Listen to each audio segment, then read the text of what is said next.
Hello friends. Okay.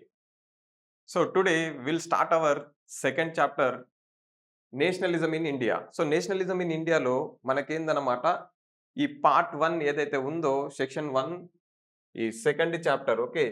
మన second చాప్టర్‌లో మన సెకండ్ చాప్టర్‌లో పార్ట్ 1 ఈరోజు మనం డిస్కస్ చేస్తున్నాము. ఆ పార్ట్ 1 ఏందన్నమాట?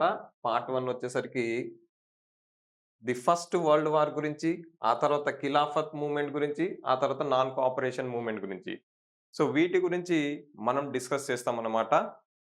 సో, రఫ్‌గా తీసుకున్నప్పుడు మనకేందనమాట, మనం డిస్కస్ చేస్తే ఇక్కడేందంటే, జనరల్‌గా ఏందంటే, ఈ వరల్డ్ వార్ 1 అనేది జరగడం జరుగుతది. Okay. World war 1. So, world war 1 that had happened from 1914 to okay. 1914 to 1918 వరకు గూడా మనకు వరల్డ్ వార్ 1 అనేది నడిచిందనమాట. సో, ఈ వరల్డ్ వార్ 1 నడవడం వల్ల మనకేందంటే it had created lot of impact on Indians అన్నమాట. చాలా ఇంప్లికేషన్స్ మన మీద పడడం జరిగింది. సో, ఇలా ఈ వరల్డ్ వార్ 1 ఏదైతే ఫారెన్ కంట్రీస్ ఏదైతే బ్రిటన్ కావచ్చు, జర్మనీ కావచ్చు, అమెరికా కావచ్చు, రష్యా కావచ్చు, ఇలాంటి కంట్రీస్ వార్ చేసుకుంటున్నప్పుడు సో, వాటి యొక్క ఇక్కడ మనకు బ్రిటన్ కంట్రీ మనల్ని రూల్ చేస్తుంది కాబట్టి so, we had some sort of implications. ఆ ఇంప్లికేషన్ ఏ లెవెల్ వరకు ఉన్నాయనేది మనం ఈరోజు చూద్దాము. సో, అట్లా ఇంప్లికేషన్స్ ఉండడం వల్ల మనకేందంటే ఈ వరల్డ్ వార్ 1 వల్ల మనకేందంటే సో, బ్రిటిష్ వాళ్ళకి అగైనెస్ట్‌గా ఫైట్ చేయాల్సిన అవసరం వచ్చింది. ఆ ఫైట్‌లో భాగంగా పీపుల్‌ని ఒక ఒక ఒక మాస్ గ్యాదరింగ్ చేయాలనుకున్నారు కాబట్టి లీడర్స్ అనేటోళ్ళు.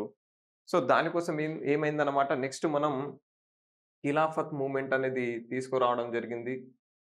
అది గూడా డిస్కస్ చేస్తాము. ఖిలాఫత్ మూవ్‌మెంట్ తర్వాత నెక్స్ట్ ఏందన్నమాట నాన్ కోఆపరేషన్ మూవ్‌మెంట్ అనేది up to non cooperation movement వరకు మీకు ఈ సెషన్‌లో డిస్కస్ చేయడం జరుగుతుంది. ఓకే. నాన్ కోఆపరేషన్ మూవ్‌మెంట్ గురించి డిస్కస్ చేస్తాము. ఓకే. అంటే ఇక్కడేందనమాట, మనం నీట్‌గా డిస్కస్ చేస్తే ఈ వరల్డ్ వార్ 1 వల్ల మనకేందనమాట, ఇక్కడ మీరు చూసుకున్నప్పుడు రౌలెట్ యాక్ట్ అనేది తీసుకురావడం జరుగుతది. సో, ఈ రౌలెట్ యాక్ట్‌కి అగైనెస్ట్‌గా మనం ఏం చేస్తామంటే, రౌలెట్ యాక్ట్‌కి అగైనెస్ట్‌గా మనకొచ్చిన జరిగిన ఇన్సిడెంటే జలియన్ వాలా బాగ్ అన్నమాట. అది డిస్కస్ చేస్తాము. సో, ఈ జలియన్ వాలాబాగ్ ఇన్సిడెంట్ తర్వాత మనకు ఏం స్టార్ట్ అయితదంటే, ఖిలాఫత్ మూవ్‌మెంట్ స్టార్ట్ అయితది.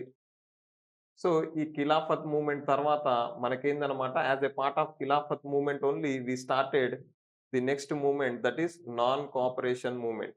Non cooperation movement. సో, ఇది మనం ఈ పార్ట్‌లో మనం డిస్కస్ చేద్దామనమాట. సరే. Will start the session. So, ఇలా తీసుకున్నప్పుడు మనకేందంటే వరల్డ్ వార్ 1 జరగడం వల్ల ఓకే. వరల్డ్ వార్ 1 జరగడం వల్ల మనకేమైందంటే, ఇక్కడ ఇండియాలో వచ్చేసరికి it created a new sort of economic issues and political crisis. Okay. So, అలా మనకేందంటే వరల్డ్ వార్ 1 అనేది రావడం వల్ల ఏందన్నమాట అండ్ ఇట్స్ ఇంప్లికేషన్ మనం గనక తీసుకున్నప్పుడు ఇక్కడేందంటే, it created a new economic and political situation. అంటే new economic in the sense అంటే ఎకనామిక్ అంటేనే మనకేందంటే ఫైనాన్షియల్ రిలేటెడ్ ఇష్యూస్‌ని క్రియేట్ చేయడం. మనీ రిలేటెడ్ ఇష్యూస్ అందరి మీద ఇంపాక్ట్ చూపియడం. ఎట్లా? Let's see. ఇప్పుడు వార్ అనేది జరుగుతుంది. ఇప్పుడు వరల్డ్ వార్ 1 అనేది జరుగుతుంది. వరల్డ్ వార్ 1 ఎవరెవరు చేసుకుంటున్నారు? అసలు ఇండియా అనేది అసలు వన్ ఆఫ్ ది పార్టిసిపెంట్ కానే కాదు. సమ్ అదర్ కంట్రీస్ ఏదో ఫారెన్ కంట్రీస్ వాళ్ళు ఫైట్ చేసుకుంటున్నారు. ఓకే. వాళ్ళు ఫైట్ చేసుకునే దగ్గర గూడా ఇప్పుడు బ్రిటిష్ వాళ్ళు మనల్ని రూల్ చేస్తున్నారు కాబట్టి బ్రిటిషర్స్ ఏం చేశారన్నమాట, మన దగ్గర జనరేట్ అయ్యే మనీని గూడా వార్‌లో ఖర్చు పెడతారు. సో, మన దగ్గర జనరేట్ అయ్యే అమౌంట్ గూడా వార్ కోసం యూజ్ చేసుకుంటారు.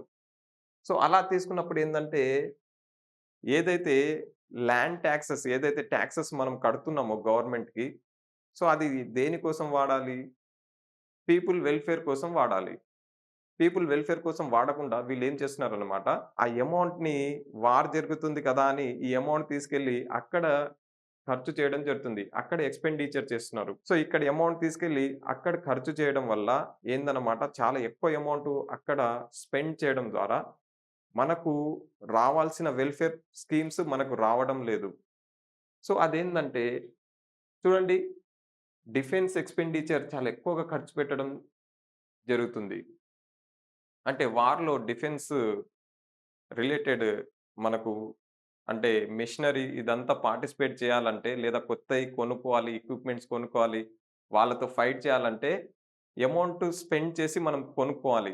సో, అట్లా ఇండియా తరపున వీళ్ళేం చేస్తున్నారు మన దగ్గర ఉన్న అమౌంట్ తోటి వీళ్ళేం చేస్తున్నారంటే ఈ డిఫెన్స్‌కి ఎక్కువ ఎక్స్‌పెండిచర్ ఖర్చు చేస్తున్నారు. ఓకే. ఆ తర్వాత నెక్స్ట్ ఏం చేస్తున్నారు ఇలా మనీ ఎక్కువ ఖర్చు చేయడం వల్ల మనకున్న ఏదైతే ట్రెజరీ లేదా మనకేదైతే ఇండియాకి ఏదైతే బ్యాంక్ ఉంటుందో, ఆ బ్యాంక్‌లో మనకేమవుతుంది అమౌంట్ అనేది రెడ్యూస్ అయిపోతుంది. ఇప్పుడు దాంట్లో అమౌంట్ లేకపోతే వెల్‌ఫేర్ స్కీమ్స్ చేయలేము. ఓకే. గవర్నమెంట్‌ని మనం నడిపియలేము. అందరికి జీతాలు గూడా ఇవ్వలేము. ఇప్పుడు దానికోసం వీళ్ళేం చేస్తారు?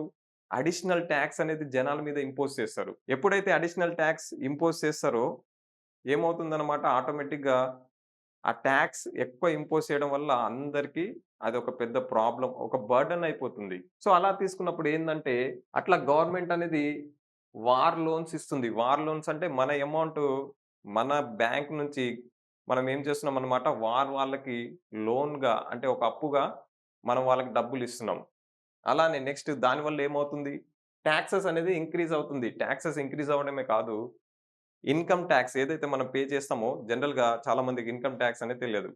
ఇన్‌కమ్ టాక్స్ ఎప్పుడు పే చేస్తామంటే, సెంట్రల్ గవర్నమెంట్ ఏం చేస్తుందన్నమాట, ప్రతి ఇయర్ గూడా ఒక బడ్జెట్ అనేది ప్రవేశపెడుతుంది. బడ్జెట్ అంటే ఏందంటే, ఆ ఇయర్ మనకెంతొస్తుంది? ఎంతొచ్చింది? నెక్స్ట్ ఇయర్ మనం ఎట్లా ఖర్చు చేయాలి? ఇప్పుడు ఎట్లయితే మన మంత్లీ సాలరీ వస్తుంది గదా! మనకొచ్చే మంత్లీ సాలరీని మనం ఎలా ఖర్చు పెట్టుకోవాలనేది ఎట్లా రాసుకుంటామో, ఇది గూడా అట్లనే అన్నమాట. సో, ఇప్పుడు మనకు మంత్లీ సాలరీ వచ్చినట్టే గవర్నమెంట్‌కి గూడా ఇన్‌కమ్ అనేది టాక్స్ రూపంలో మనం జనరేట్ చేస్తున్నాం.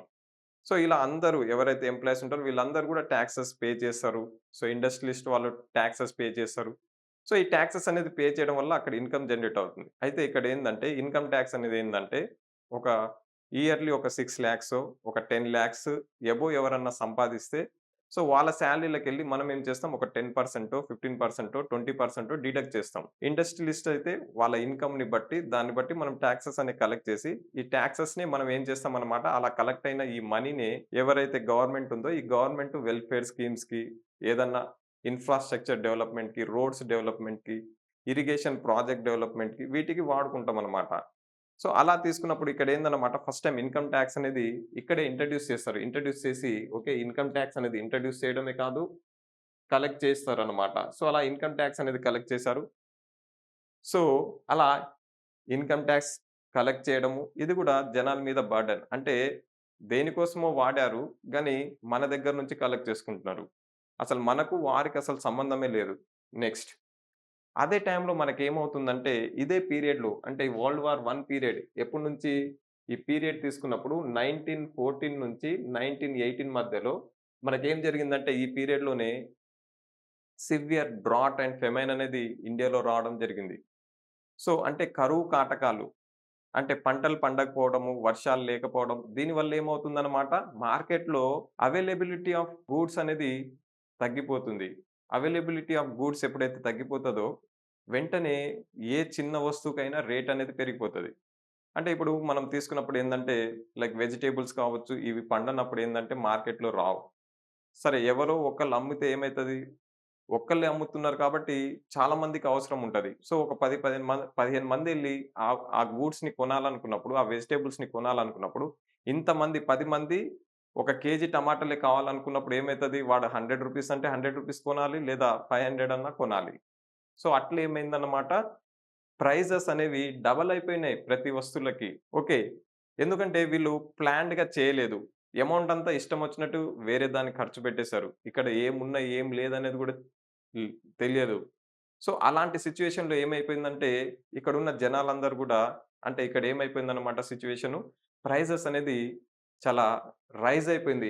ఎంతంటే increase in the price is double during the war period అది.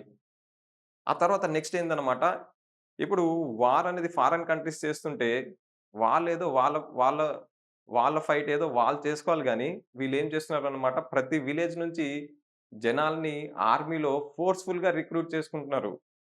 అంటే రిక్రూట్‌మెంట్ అంటే వీళ్ళని జాబ్‌లో తీసుకుంటున్నారనమాట. అంటే ఆర్మీలో వీళ్ళని తీసుకొని ఆ వార్‌కి ఆ వార్‌లో వీళ్ళని కూడా పార్టిసిపేట్ చేపిస్తున్నారు. దానివల్ల ఏమైతుంది? అంటే ఇన్నోసెంట్ పీపుల్ వీళ్ళని ఫోర్స్‌డ్‌గా తీసుకెళ్ళి ఆర్మీలో జాయిన్ చేసి, వీళ్ళని ఆ వార్‌లో ఇన్వాల్వ్ చేసి, ఆ వార్‌లో చనిపోతే ఎవరు రెస్పాన్సిబుల్? అదంతా వాళ్ళకనవసరం. సో, ఇక్కడ మనకు వాళ్ళకి జీతాలు గూడా ఏం ఇవ్వరు. చాలా తక్కువ. సో, అలాంటి మనకు తక్కువ అమౌంట్‌కి ఇక్కడున్న రూరల్ పీపుల్‌ని అందరిని తీసుకెళ్ళి ఫోర్స్‌ఫుల్‌గా రిక్రూట్ చేసి, అందరిని జాబ్ ఇచ్చి వీళ్ళేం చేస్తున్నారనమాట, ఆ వార్‌లో పార్టిసిపేట్ చేయమన్నారు. ఇది ఎవ్వరికి గూడా నచ్చలే. సో, అందరూ గూడా చాలా డిసప్పాయింట్ అవుతున్నారనమాట. వీళ్ళు చేసే ఏదైతే బ్రిటిష్ వాళ్ళు చేసే ప్లాన్స్ ఇండియన్స్‌కి వర్కౌట్ అవ్వలే. అంటే ఇండియన్స్‌కి నచ్చట్లేదసలు. సరే. సో, అలా ఫోర్స్‌ఫుల్ రిక్రూట్‌మెంట్ అనేది రూరల్ ఏరియాలో చేయడం అందరికి గూడా కోపాన్ని తెప్పిస్తది. ఆ తర్వాత నెక్స్టు ఫెమైన్స్ ఇలాంటివి రావడం వల్ల ఏందన్నమాట, క్రాప్ ఫెయిల్యూర్స్ అంటే పంటలు సరిగ్గా పండకపోవడం వల్ల ఏమవుతుందంటే, మనకు మార్కెట్‌లో మనకు ఉండాల్సినంత సరుకులు మార్కెట్‌లో ఉండవు. అదొక పెద్ద ఇష్యూ. ఆ తర్వాత ఇదే టైంలో మనకేందంటే, ఈ కరువు కాటకాలే కాదు, మనకు కోవిడ్ లాగా ఇప్పుడు ఏదైతే మనకు 2019, 20లో మనం ఏదైతే కోవిడ్ చూసినామో, కోవిడ్ రోగం ఏదైతే ఉందో, కోవిడ్ పాండమిక్ ఏదైతే మనం అబ్జర్వ్ చేసామో, లైక్ థట్ ఓన్లీ అప్పుడు కూడా ఏమైందన్నమాట ఒక ఎపిడమిక్ అనేది వచ్చింది. ఇన్‌ఫ్లుయెన్జా ఎపిడమిక్ అనేది వచ్చింది. దీని ద్వారా మీరు నమ్మరు ఆల్‌మోస్ట్ ఇండియాలో 1.2-1.3 క్రోర్స్ పీపుల్ చనిపోయారు. ఎంతమంది చనిపోయారు? నియర్లీ అంటే 12 మిలియన్స్ నుంచి అనే అంటే మనం తీసుకున్నప్పుడు 12 millions to okay. 13 millions people చనిపోవడం జరిగింది. సో, ఇలా ఇంతమంది చనిపోయారంటే దాని ఇంపాక్ట్ ఎంతుందనేది చూడండి. So, it is not a small disease అన్నమాట. ఒక ఎపిడమిక్ ఇంతమంది చనిపోవడం అనేది అసలు ఎవ్వరు గూడా ఊహించలేదు. నెక్స్ట్ అయితే జనాలందరూ గూడా ఏమనుకున్నారంటే, సరే ఈ వార్ అయిపోతే కనీసం వాళ్ళ కష్టాలన్నీ ఎలిమినేట్ అయిపోతాయి అనుకున్నారు. ఈ వార్ అయిపోతే వాళ్ళ కష్టాలు పోతాయి అనుకున్నారు. కానీ అది జరగలేదు.